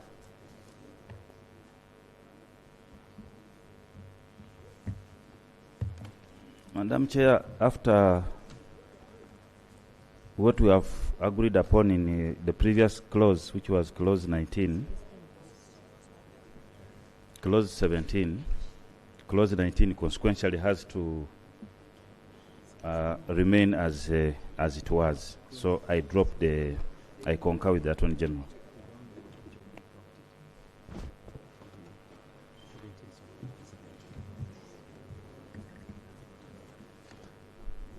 I put a question that clause 19 stands part of the bill. Those in favor say and the contrary nay. The ayes have it. Clause 19 as amended. There's no amendment. Clause 20.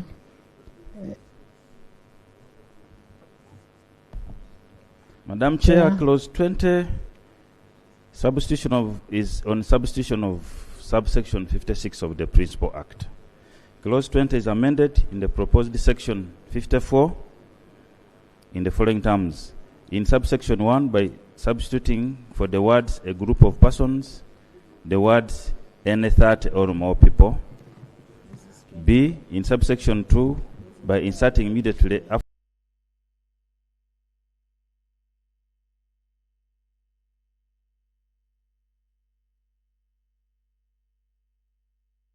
as a company limited by guarantee without share capital issued by the Register of Companies, and C, by substituting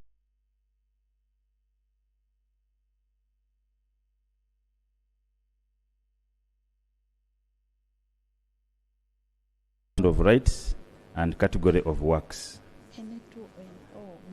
Justification. To group the persons as used in the bill is ambiguous and will force enforcement challenges since it is not certain as to how many people are required to establish a collecting society. The other justification, Madam Chair, to harmonize the provision with Section 58 of the Act, which require a collecting society to have 30 people as a minimum. To require collecting societies be incorporated by the Register of Companies and regulated by the Register of Copyright in order to separation incorporation of collecting societies, in order to separate incorporation of collecting societies and the regulation of their operations.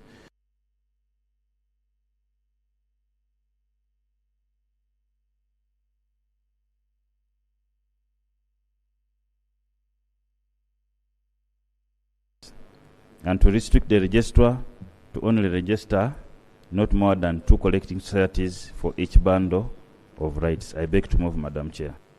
AG.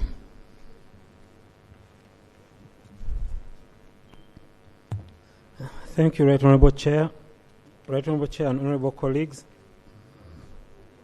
The committee proposes to amend Clause 20 by inserting immediately after a group of persons any 30 or more people as who intend to operate a collecting society. Right Honourable Speaker and Honourable colleagues, this bundle of rights are different. You have musicians, you have artists, you have now new groups called TikTokers, you have YouTubers, you have bloggers, you have all manner of people. And to say that there must be 30 crafts, to say that there must be 30 to create a collecting society for a bundle of rights is wrong. Because that means that if there are only 3 who do that activity, then they can't be paid. So we are saying any group of persons who intend to operate will apply and register, so long as the registrar shall not register more than one group for each bundle of rights. And whether there are 5, 10, 100, that's one bundle of rights, and therefore that proposal will create a challenge for the artists, especially if we want to write a law which is going to surpass time. Things could change. Secondly, Right Honourable Speaker, Right Honourable Chair, the provision as proposed by the government is that for you to register, you provide a copy of the Constitution specifying the objects of the society as specified in Section 57. To ask them to provide a copy of the articles and rules of the collecting society, a copy of the certificate of incorporation as a company limited by a guarantee without share capital by a registry of companies is duplicity. The moment they are registered and they have their constitution, let us allow them to take the form that they wish to take, depending on the circumstances of their business. So, Right Honourable Speaker, Right Honourable Chair, I propose that Clause 20 stands as part of the bill without the amendment as proposed by the committee. I beg to submit. Chair.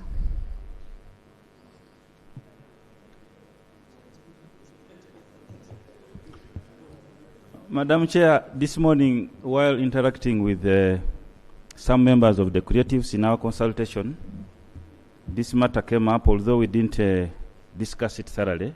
I had an opportunity to discuss it further with some of the members. And their ideas seemed to be in line with what the Attorney General has just said. Number one, that having 2 collective management organizations in one band of rights. For example, if you had, for the musicians, if you had the UPRS and then there's another one, it would be an extra cost to the entities. Why do you take long to? Please.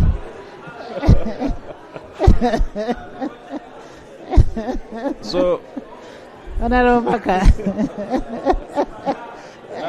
speaker is accusing me of taking long to finish.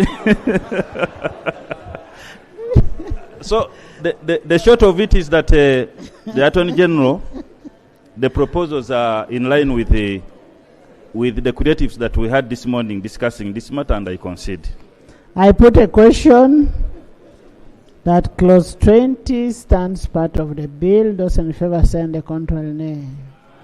The ayes have it. Clause 21. Chair.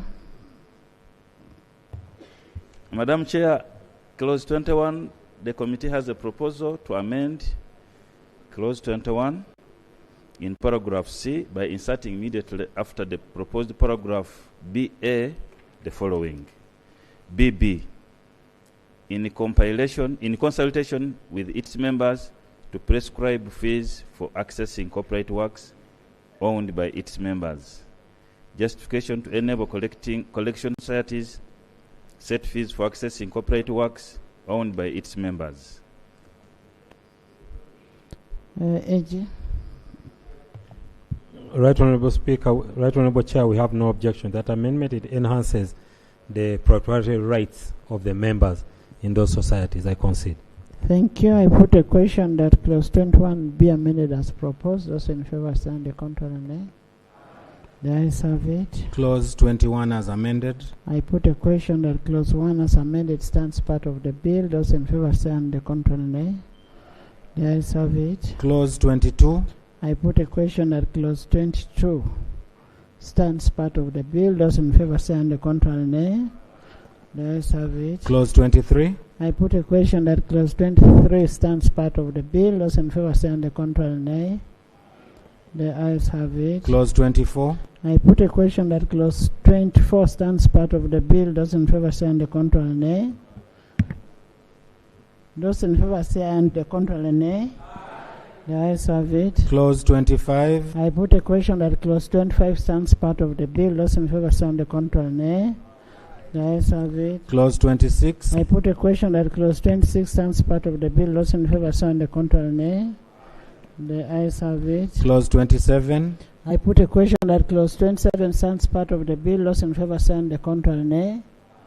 The ayes have it. Clause 28. I put a question that clause 28 stands part of the bill. Those in favor stand the contrary nay. The ayes have it. Clause 29. I put a question that clause 29 stands part of the bill. Those in favor stand the contrary nay. You have even stopped talking. The ayes have it. Clause 30. I put a question that clause 30 stands part of the bill. Those in favor stand the contrary nay. The ayes have it. Clause 31. I put a question that clause 31 stands part of the bill. Those in favor stand the contrary nay. The ayes have it. Title. Clause 1. Clause 1.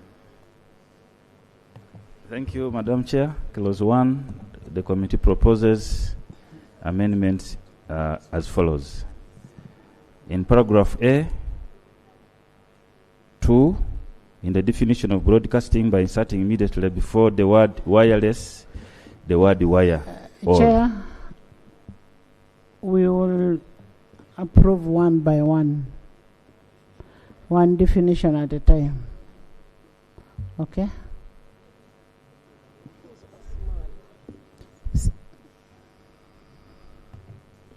Thank you, Right Honorable Chair.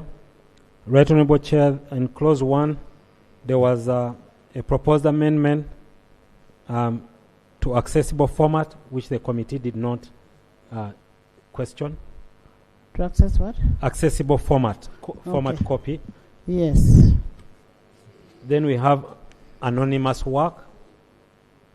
So the third one is the proposal. And the third one, the proposal is in the definition of broadcasting by inserting immediately before the word wireless, the word wire, or.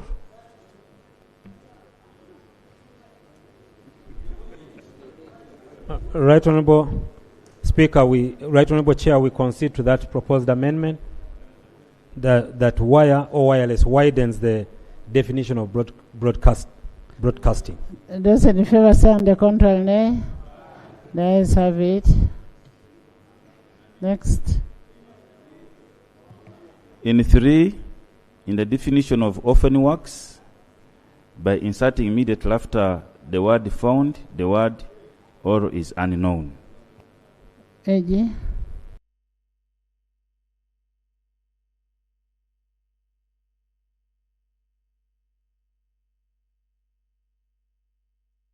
Objection to that proposed amendment. Those in favor stand the contrary nay. The ayes have it.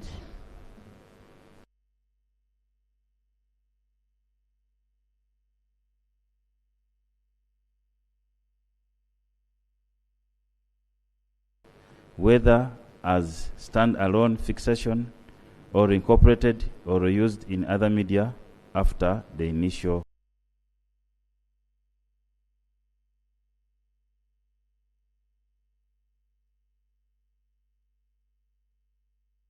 The bill as proposed by government are a distinct category of work protected by the copyright, and therefore they are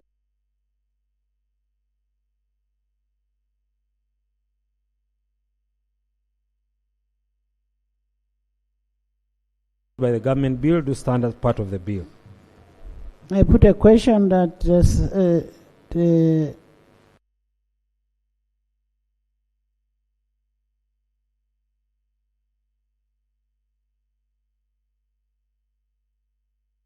Madam Chair, 4, in the definition of circumvent a technological protection measure by inserting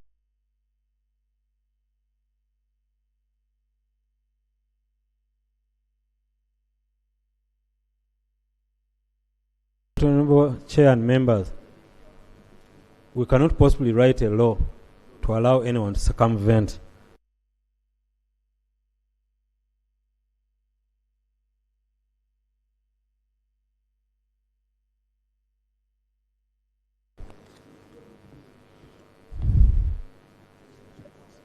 Chair concede.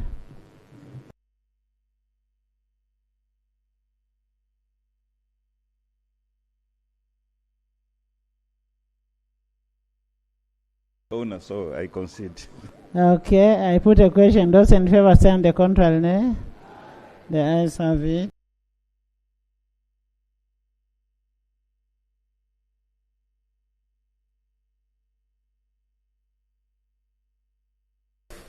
In his, AI by is a inserting the consequential. definitions of, by inserting the following definition in their appropriate order in the bill.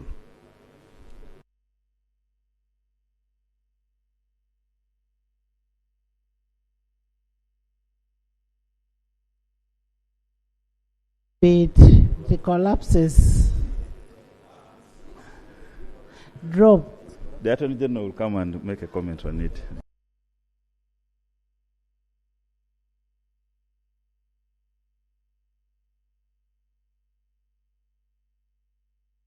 Approved and authorized by the Registrar of Copyright, which has its main object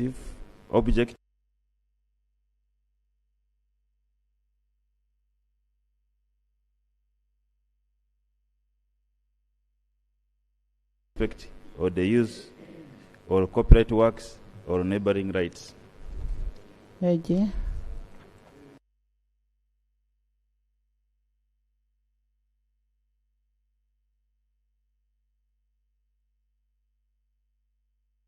already determines the object of a collecting society. It is in the body itself. So to define it here like this would conflict with the object already stated in the law. So I propose that this be dropped.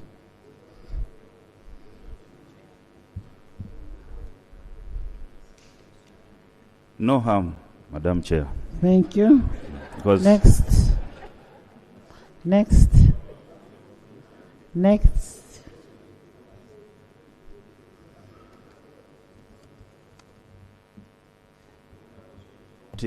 the provision on AI.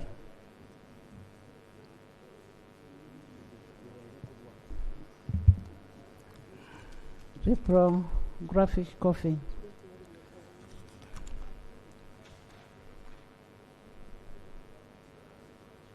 Yeah, the provision on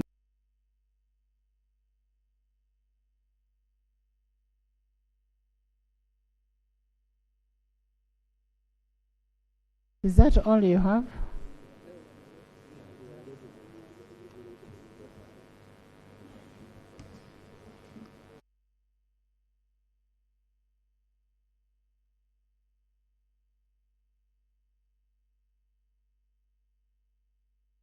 That is also consequential amendment that is going to be dropped. It had been proposed by the committee. The committee also proposes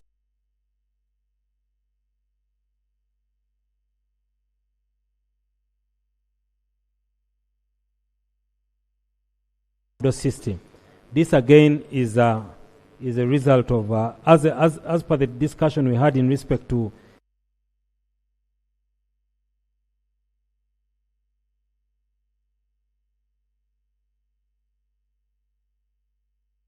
missed that page in my report. Been looking for it. I could not see it. But the import of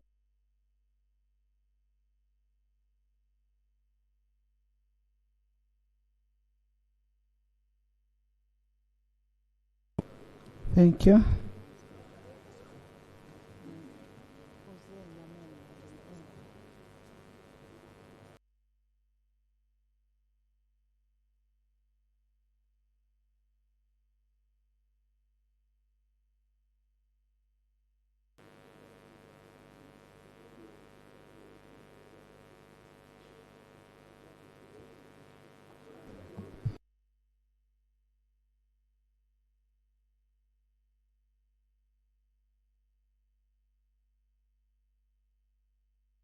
One as amended. I put a question that clause 1 as amended stands part of the bill. Those in favor say and the contrary nay.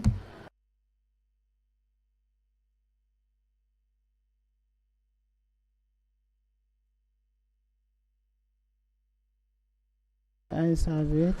Motion for resumption of the House. Honorable Minister.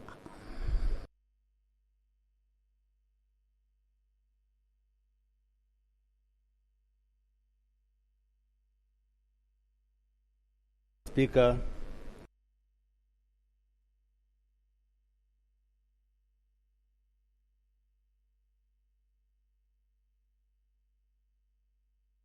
I beg to move. Thank you.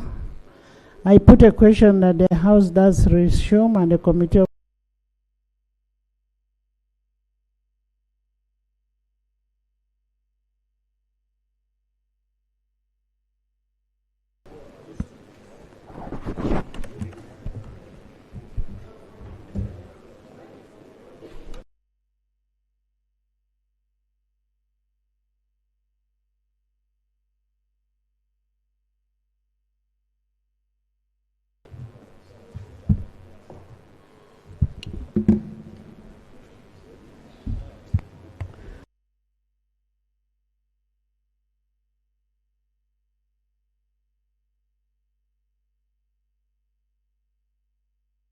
Minister.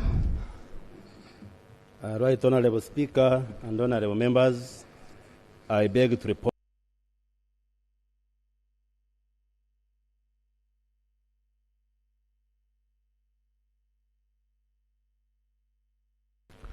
I beg to move. Motion for adoption of the report of the Committee of the Whole House. Honorable Minister.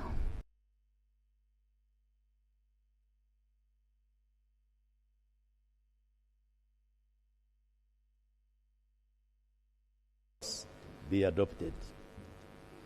I put a question that the report of the Committee of the Whole House be adopted by the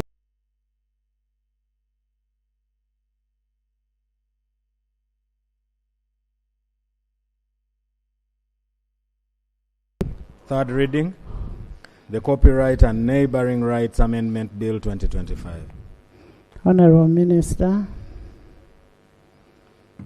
Right Honorable Speaker and Honorable Members, I beg to move that the bill entitled the Copyright and Neighboring Rights Amendment Bill 2025 be read for the third time and do pass.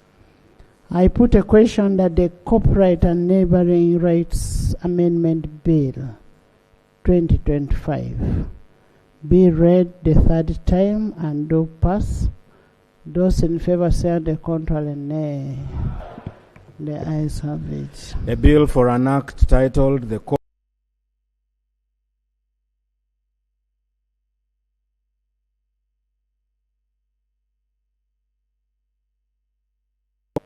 And the bill pass. You can now say what you want to say.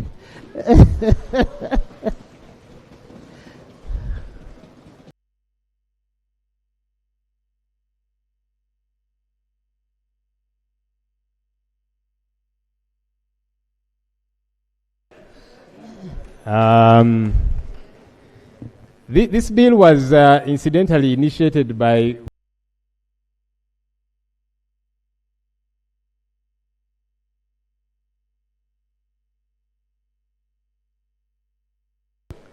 government did take over the bill, and the law does allow, and here we are.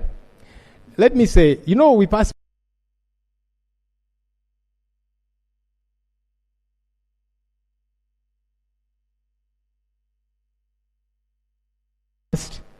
but I hope we are not going to have run-ins when it comes to implementation. That's normally the problem. So the bills gather dust and they're not acted upon. And then the excitement ends up fading. I hope we don't get to that point. That said, Honorable Speaker, the old law of 2006 had regulations.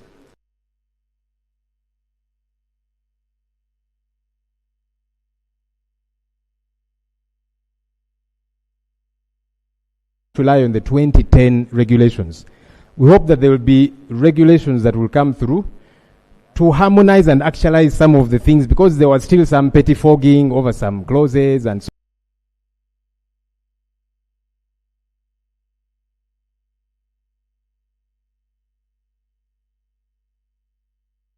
New law gets to happen.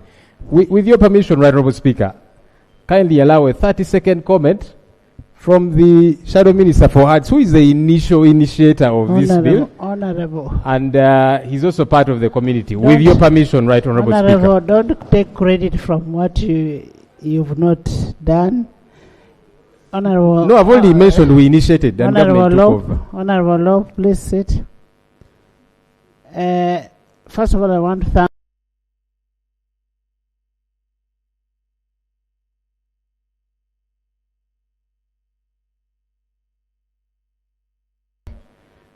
for the first initiation. I want to thank government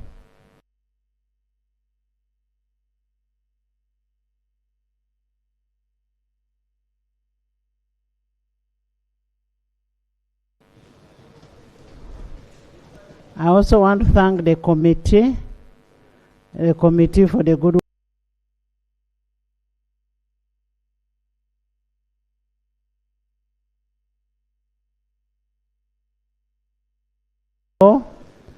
I want to thank Commander, you said I thank you.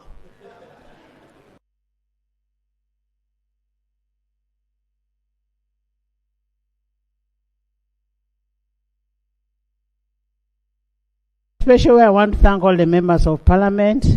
And one thing I want to tell our good friends there,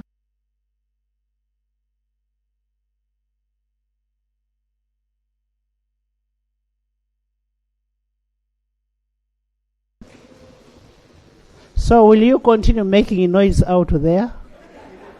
You can now go and make noise.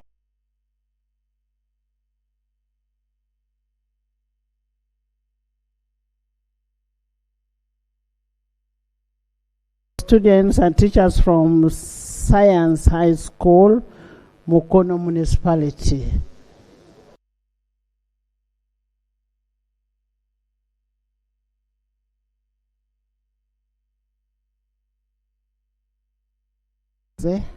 And Honorable Nabukera and Ifa. Most welcome and thank you so much.